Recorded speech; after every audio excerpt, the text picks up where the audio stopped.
Bill O'Reilly, right after the March on Washington speeches started, was just constantly attacking liberals, attacking the Democrats, saying, you didn't invite people to this. In fact, we have some video of him talking specifically about black conservative attendance.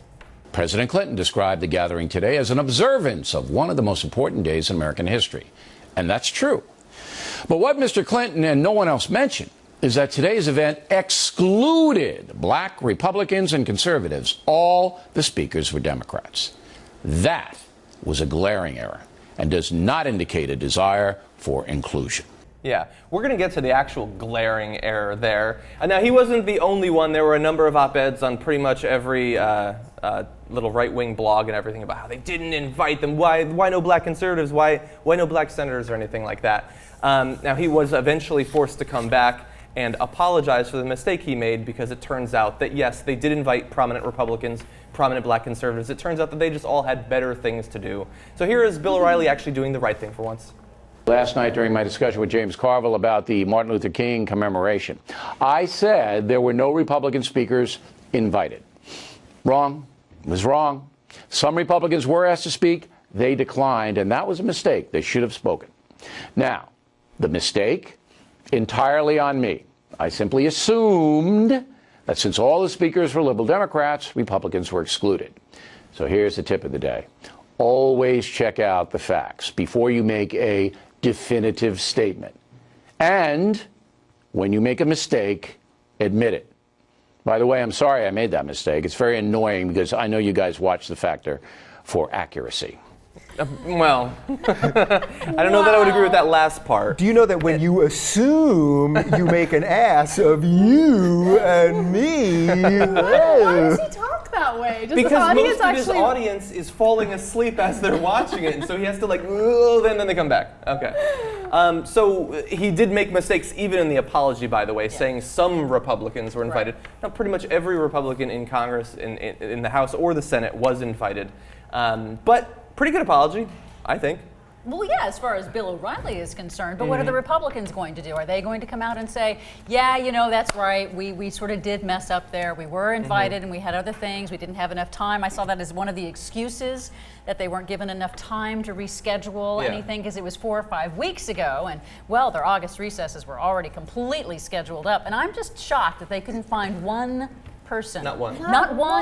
Not one could manage to be there. And that kind of shows you, sorry to interrupt, but that just kind of shows you why they continue to lose out on the minority vote. I mean, they try to make it seem as though it's some sort of priority to them, but it's obviously not a priority. I mean, this is the 50th anniversary. This is somewhere that you need to be. This is someplace you need to be. This is historic. And the fact that they had other, what else were they doing? Well, we actually know some of what they were doing. Ooh, I want to know. So let's see. In particular, one, I believe it was Mitch McConnell, I could be wrong, was meeting with oil lobbyists.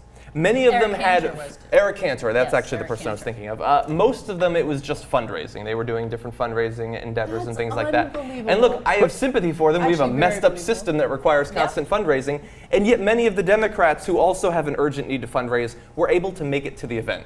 So that's the hypocrisy there. I mean, you had Republicans making the argument that Martin Luther King Jr. was a Republican. Yeah, well, we debunked that, thankfully. We covered this story on Wednesday, and one of the things that I brought up was how could they not invite Tim Scott from South Carolina, the one black Republican in the Senate, because at that time it sounded like he wasn't invited, and then it just turned out he didn't want to leave South Carolina. Now, no matter what he was doing in South Carolina, whether it was fundraising, which we know is the most important thing that a politician can do, or visiting a hospital, I mean, he really needed to be there and make it clear that he was invited from beat one if he wasn't going to be there. Exactly. Well, they did release a statement about whether or not he was invited. This is what they said. Senator Scott was not invited to speak at the event. Which is technically true. So, JR... I thought there was more of a statement there. Yeah. No, that's the entire statement. It's inaccurate. It's untrue. They did actually respond when the initial invitation was sent to Stafford, did respond to it and said, unfortunately, the senator will be in South Carolina during this time, so he'll be unable to attend the event. Please do, however, keep him in mind for future events you may be hosting. But as we said there, For the when 100th? asked What are we about talking it, no, when asked whether or not he had been invited, they say there he was not invited to speak at the event. And JR broke it down beautifully. That is both true and completely misleading. He wasn't invited to speak at the event. He was invited to the event, though, and the people who were holding the event said, we invited people first, and then depending on who could come, we then chose speakers. And so he probably could have spoken at the event if he had been willing to go at all. And so they had a little bit of verbal jujitsu there. And unfortunately, fortunately for us, it was eventually. True, yeah. Yes, it was eventually unmasked. He should have been there, though. That's the main point. Now, also, what I like is we have a quote from Michael Steele. You may remember him from his amazing appearances on The Daily Show in the form of a blue Muppet. But he was the former Republican committee chairman, and he was speaking about the failure of Republicans, and in particular black conservatives, to show up at this event. He was not invited, bear in mind, because he's not currently a political figure, although Sarah Palin still gets invited to stuff, so God knows why he wasn't. He said, but if I were the current chairman and hadn't been invited, that'd be a different story. If I hadn't been invited, I would have forced myself on them. So, a little bit rapey language. But I think he has a great point, and I think that you brought this up a few minutes ago. This is in a time when they did horribly among various minority demographics in the last election, and they said coming out of it, we're going to do more outreach for Hispanics, for African Americans, among others. And they get these opportunities and they just don't care. They don't want to be seen with those people, or they just don't prioritize Their it. actions speak louder than their words. Yes. And one thing I do want to point out is that the Republican National Committee, they did have their own event. They had it on Monday. They had their own little special commemorative event, and they invited some conservative civil rights activists. And one of the things that came out of that particular RNC meeting was Representative James Sensenbrenner actually stood up and said that he is going to fight to restore the Voting Rights Act. That is going to be his mission, and that it must be done as soon as possible, prior to the end of this session, I believe, because it's got to be in place prior to the 2014 elections. So Sensenbrenner gets up and says very clearly, we must restore and make it not make it SCOTUS proof, make it Supreme Court proof in order to withstand any constitutional challenge. And the RNC came out and said, he does not speak for the entire party. We have not taken an official position on this. Yeah. We have to see the legislation first.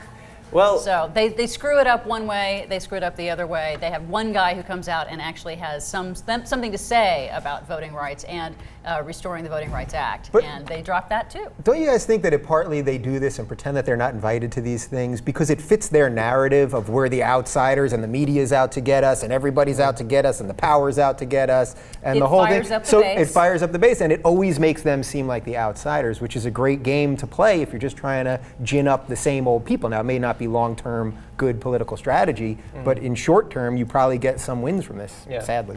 What I love about that is they're saying, look, the power structure and the media, they're making us outsiders. We're on the outside looking in. And during that time, instead of going to the event that they were invited to, they're off getting money from the richest people in the country and going on Fox News, the largest cable news network in the country, talking about how they weren't invited. So that's a little bit of irony there.